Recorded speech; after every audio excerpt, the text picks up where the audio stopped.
عمي منتخب يحببك في كرة القدم، منتخب يخليك تقعد له تسهر له. اول شيء بتقولون البرازيل والبداية، شوف اسكتلندا والله العظيم اخنقوهم، اذبحوهم، ما خلوهم يتحركون. لا، واللي يقول لي ترى اسكتلندا ضعاف، لا مو بضعاف، مو بضعاف. روبرتسون في ليفربول، ماكين في استون فيلا، والقائمة تطول.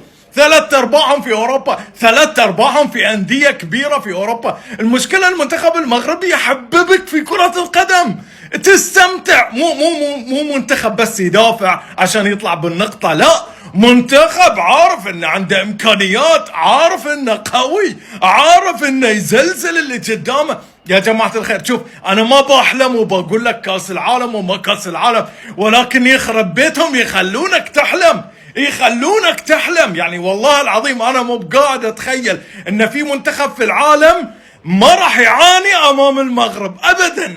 خوتي مغاربة لعبوا، ولا لا لعبوا بالون، لعبوا بالون، يلعبوا غاية، يلعبوا مليح بالون.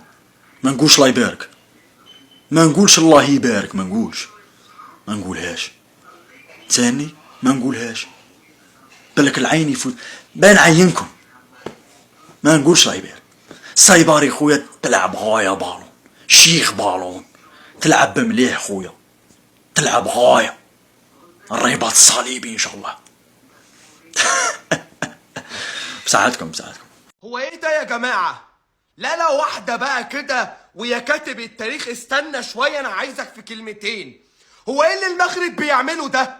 المغرب النهاردة بيكسب اسكتلندا وما يهمنيش المكسب. انا يهمني لأول مرة في حياتي اشوف منتخب عربي وحيد بيلعب في كاس العالم بيسيطر على اللقاء 90 دقيقة.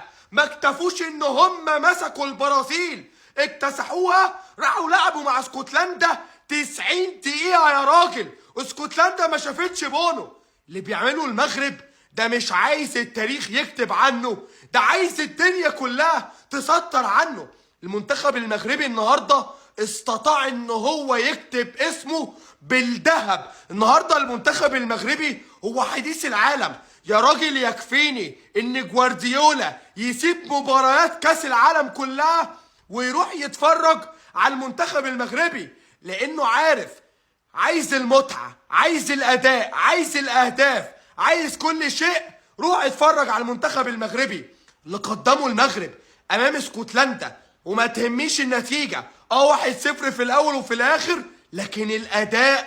عمري ما شفت منتخب عربي بيسيطر 90 دقيقة على اللقاء. والغريب ان الجزائريين يقول لك هنكسب الارجنتين، ده عندها. الصيباري حاول يغتال الحارس، اول افريقي يفعلها في تاريخ كاس العالم. العناوي داخل لحرب وليس مباراه. بشكل رسمي المنتخب المغربي يفعلها ويضمن التاهل للدور القادم بنسبه 99% في مباراه سجل فيها اسرع هدف عربي في تاريخ كاس العالم بعد مرور 70 ثانيه فقط. ما في تبرير للي سواه الصيباري الا محاوله اغتيال للحارس. ما شاء الله سدد تسديده تعتبر خطيره على حياه الحارس، قذيفه سكنت الشباك واستقرت فيها. واذا تبغى تستمتع بالمنتخب المغربي او اي منتخب يخطر في بالك، ما لك الا متجر سهم ستور باعلى جوده واسعار تبدا من 24 ريال فقط. الرابط موجود في البايو. برايم دياز حقق رقم تاريخي واصبح اول لاعب افريقي يصنع تمريرتين حاسمه في مباراتين متتاليتين في تاريخ كاس العالم، فعلها ضد المنتخب البرازيلي والمنتخب الاسكتلندي. ما شاء الله عليه. نائل العناوي كان يقاتل بشراسه في ارضيه الملعب وكانه داخل لحرب، ما في كلام. في كل مكان موجود، على كل كره يقاتل. تمزق تيشيرته ونزف في ارضيه الملعب. بمجهود عالي قام ب5 افتكاكات ما شاء الله، فاز بمعظم الصراعات. في هذه القتاليه المنتخب المغربي قدر يحقق اطول سلسله لا هزيمه في تاريخ المنتخبات، 39 مباراه متتاليه بدون هزيمه. اتمنى انكم ما تطلعون من المقطع بدون اضافه، وشكرا. بدون عاطفه خوتي، المنتخب المغربي راهم يطبقوا في كره مليحه ويستاهلوا الفوز هدايا. زادوا كونفيرماو الفوز تاعهم كونتر المنتخب الاسكتلندي المقابله الاولى، داروا 1-1 كونتر المنتخب البرازيلي. زادوا عاودوا كونفيرماو النتيجه هاديه.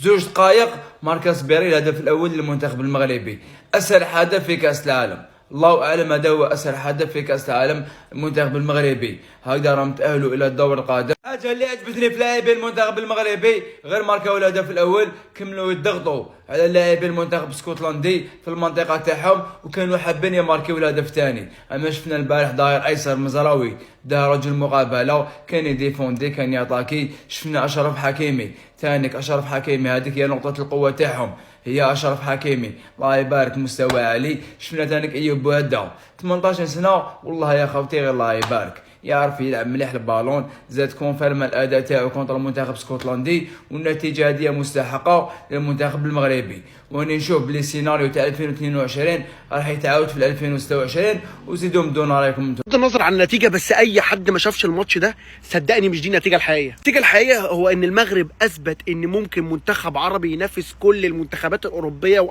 واللي في امريكا اللاتينيه، واللي يقدر ينافس اي منتخب. ان المنتخب العربي ممكن يقدر يوصل لحته بعيده جدا في كاس العالم. سؤال بجد، هو ليه بجد المنتخبات العربيه ما تبقاش زي المغرب؟ ليه المنتخبات العربيه ما تبقاش زي الثبات الانفعالي اللي عند اللعيبه المغاربه في المنتخب، الهدوء، الضغط العالي، الريتم السريع في الماتش، اللعيبه الصح اللي تستاهل تلعب في المنتخب؟ اقسم بالله يا جدعان ما شاء الله مش طبيعيين. تحس ان اسكتلندا هي اللي نازله مضغوطه، مع ان المفروض العكس. بس اللي عملته المغرب ده النهارده في الماتش، انا قاعد اللي هو يعني بقول يا رب ارحم لعيبه اسكتلندا منهم. مش طبيعي يا جدعان، مش طبيعي. رجله ما شاء الله الله اكبر على الجون، مش طبيعيه. يعني جاب النهارده جون صاروخي وفي فرص ضاعت كمان. كابتن ابراهيم دياز اللي بيساهم في الاسيست الثاني، كابتن ابراهيم دياز اللي مش بنشوف الكلام ده ليه مع ريال مدريد. انا عارف انك دكه، بس ليه مش بنشوف الكلام ده مع ريال مدريد؟ طبعا مش محتاج اتكلم عن الكواليتي وعن ال 18 سنه وعن اللعب.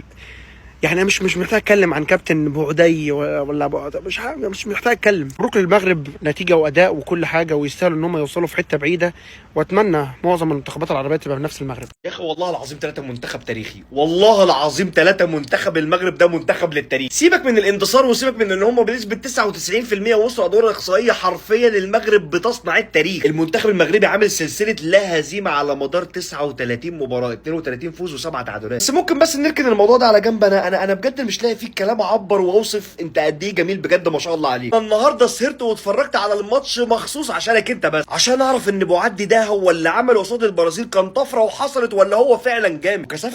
كسفني الواد، بسم الله ما شاء الله عليه جامد. يا جماعه انا بحب اللعيب ده، انا بحب اللعيب اللي ما بيهبش الموقف. انا بحب اللعيب اللي هو ايه، يعني هتضغطوا عليا يا برازيل يا عم تعالى انت والبرازيل، هتضغطوا عليا اسكتلندا يا عم تعالى انت واسكتلندا، هتغلوا عليا ضغط ثنائي يا عم تعالوا انتوا وحبايبكم، وعدي من وسطكم واسلم واستلم على رواقه. غير طبعا الباشا الصبيري ده قصه تانية. يا بخت البايرن مبدئيا. فاحنا امام دلوقتي منتخب بيصنع التاريخ. الناس دي قالوا ان احنا رايحين كاس العالم 26 عشان نثبت ان اللي احنا عملناه في 22 ما كانش صدفه. مبروك للمغرب البارح 3 بوان بعد الربح على اسكتلندا 0، واثبت مره اخرى المغرب برجولي اللي هي املنا الوحيد في القاره الافريقيه في المنتخبات المشاركه الكل اني باش توصل لبعيد في الكوب دي موند، خاطر الباقي الكل ما نتصورش. ان شاء الله علاش ليه، اما المغرب هي املنا الوحيد باش توصل لبعيد في الكوب دي موند. ما نحبش نقول ديجا هي وزاد املنا الوحيد بالنسبه للمنتخبات العربيه المشاركه، خاصة الفيديو خاطر الامبولانس متعدية.